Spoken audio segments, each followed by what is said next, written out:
for their beliefs if we think that it's about getting them wrong, instead of kind of, or instead of, or as well as adopting this kind of attitude towards blame towards people for the specific beliefs that they have that might be wrong and specific epistemic practices that might be wrong. We can look a bit wider to think about epistemic virtues.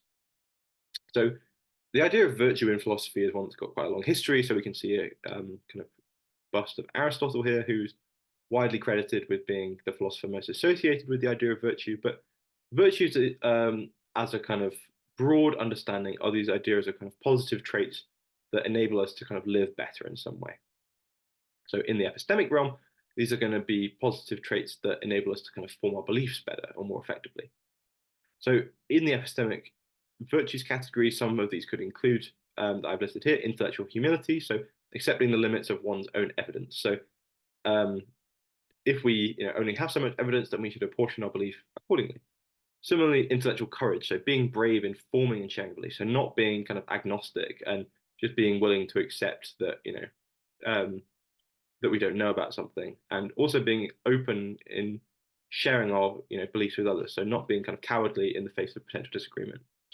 And then finally, we might consider the virtue of open-mindedness, so the willingness to change one's belief if needed. So if it turns out that new evidence comes to light or a new argument comes to light, then one should be willing, if one is epistemically virtuous, to change their mind.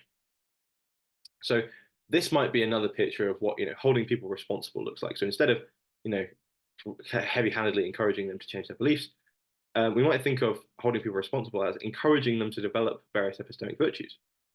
And this option is kind of appealing, at least to me, because it seems to make or acknowledge that the problem is social as well as individual. So when we think about people's kind of epistemic attitudes and epistemic skills, it doesn't seem fair to just put all the blame at the feet of individuals.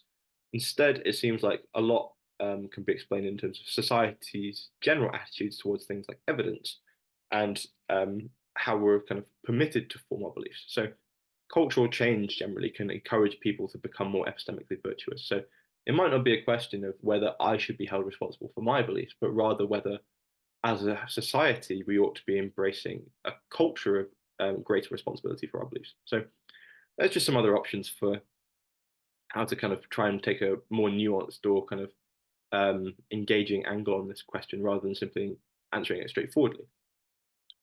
So that's going to be it for this lecture. So just to wrap up then, we've considered the potential political kind of negative consequences that would come out from one particular interpretation of what it means to hold people responsible for their beliefs. And we said that, if we accepted this kind of culture where beliefs were more on the table for kind of moral and political assessment, then that might open the gate towards things like authoritarianism and censorship, which are things that we don't really want. And kind of we saw Mill give some arguments for why that might be the case.